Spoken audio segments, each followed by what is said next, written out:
Welcome to the third and last video in my yearly favorite series. In my first video, I talked about all the Indian new releases I loved in 2021. In my second video, I talked about all the non-fiction books I loved in 2021.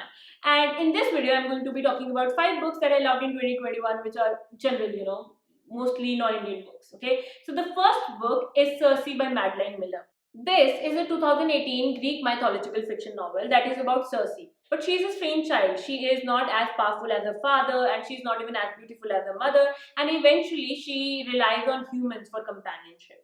And she ends up discovering her powers of witchcraft, which threatens Zeus, so he banishes her to an island. And it's a story about her, living in loneliness and eventually sometimes finding company from Odysseus, Daedalus, Minotaur, and all of these people who land on her island. Now, if you don't know much about Greek mythological fiction, you might feel like, okay, why is it interesting? Okay, who was even Cersei? But I have read Heroes of Olympus series, and there is a mild mention of Cersei and this whole part of Greek mythology, which got me very intrigued into this book. And this was also recommended by Anuya from Books on Toast channel. So I ended up reading this book, and it's such a slow, beautiful, mesmerizing book. You will really love reading this book, and I really am excited to read more Madeline Miller books in the future. Yeah, for now I have read Cersei and I have loved it, and I would say if you have not checked it out, just go for it. Okay, this is so good. Number 2 book in my top favorite books of 2021 list is Carrie by Stephen King. Now, this is a 1974 gothic horror fiction novel, and it was one of the first Stephen King novels. And almost all the Stephen King novels that I have heard about or read so far are so lengthy, but this one is quite short, more like a novella from Stephen King standards. But this is about this girl, Carrie, who has been bullied in school, and she also has a very abusive religious household. She also happens to have telekinetic powers, and after this one horrific incident at her school, she loses it, and that is the plot of this book. And the book has been written in parts of narrations and parts of reports from various people who witnessed this incident, and that is the whole book, and it's just very amazing. Okay, to be real, it's dark, gloomy, disturbing, but I really enjoyed this book. I mean, it is definitely one of my favorite Stephen King novels. And yeah, this book has been adapted multiple times, I guess, into various movies and all of that. I have not watched any of those, but I really love this book, so you should check it out. Especially if you're looking to get into Stephen King books and you are intimidated with the length, or whether you'll be able to get into them or not. I wouldn't say it's that easy to get into Stephen King novels, but Carrie is something you should start with if you are worried about that. I actually started with it but did not finish it, and then started reading The Shining, loved it, and then eventually fell in love. But yeah, you can try out Carrie. Number 3 book that is in my top books of 2021 list is Claw, a Canadian thriller by Katie Berry. This was sort of like an accidental find. It is a sort of apocalyptic thriller.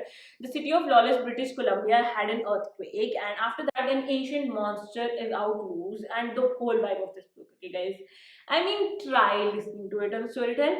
Okay, the way it starts, after that, you will feel so excited about this. This was one of the books I felt most excited about in the year because it was so thrilling. The characters, the whole book, and the events that happen in the book, and the whole monster out loose vibe and he attacking people and all of that. That has been so interesting. And then there are also other secret and other dark things that are happening in the city, so it all combines to make such a good plot, and I so enjoyed listening to it. And if you are looking to get into audiobooks and you're looking for a book to get started with, apart from Harry Potter novels narrated by Stephen Fry, I would say try out Claw, a Canadian thriller, because the book is really good.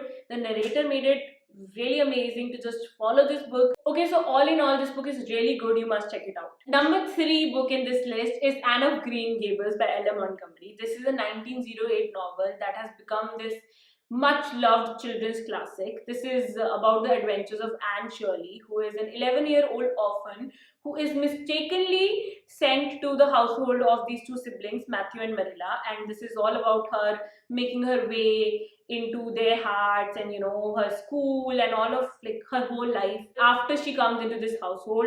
The whole book has such a lively, lush vibe to it, and it's such a lovable characters. And there are more books in this series. Okay, eventually, once this book became a huge hit, the author wrote more series following the adventures of Anne Shirley. But it's just such an amazing book. If you're looking for something to recommend to children, do try it out. But even if you're not, even if you're an adult, you will enjoy this book. So do check it out.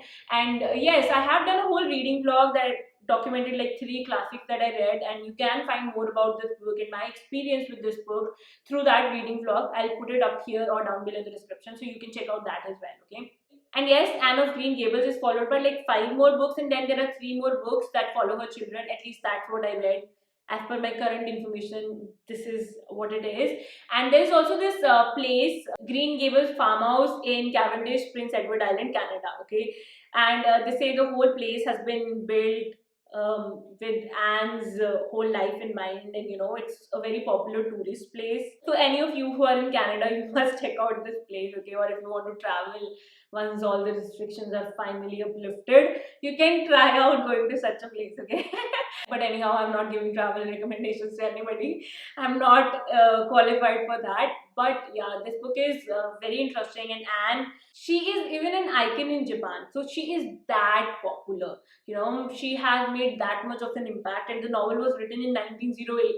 So yeah, I think I've said enough to hopefully convince you to check out this book, right? And lastly, I loved the Shiva Trilogy by Amish. Okay, I finally ended up reading the fantasy novel, the fantasy trilogy that has started a trend in India of mythological fiction novels that has inspired so many authors to write many more books. And you can clearly see that most of the Indian books, Indian mythological books, are somehow inspired from Shiva Trilogy by Amish. And it was still fascinating that I hadn't read this book, this trilogy, up until 2021. Okay.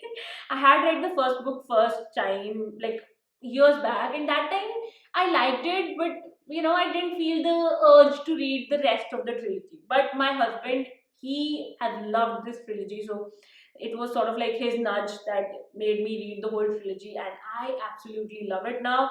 I love how simple to read this book is, and how the author has reimagined the story of Lord Shiv. This trilogy, the first book was released in 2010, and this whole trilogy is based on the idea that all gods were once human. So it reimagines Lord Shiv as a mortal, and it's full of mysteries and a lot of intriguing things in the plot. So the author has actually weaved a prophecy around his life, and then come up with an elaborate plot that is so interesting, so many twists, so many mysteries, and so many heart wrenching moments are there in the book, and also exciting moments. Okay, so it's just such an emotional roller coaster of a book, so amazing, and I'm just so glad I have finally read it. And if you have not read it, or if you read it like the first book and you were like, oh, but it's not so good, I would say give it one more try. I did, and I really liked it. Okay, I actually liked it the first time as well. Okay, I just didn't want to continue it, but this time I reread it and read the whole trilogy, and it was amazing.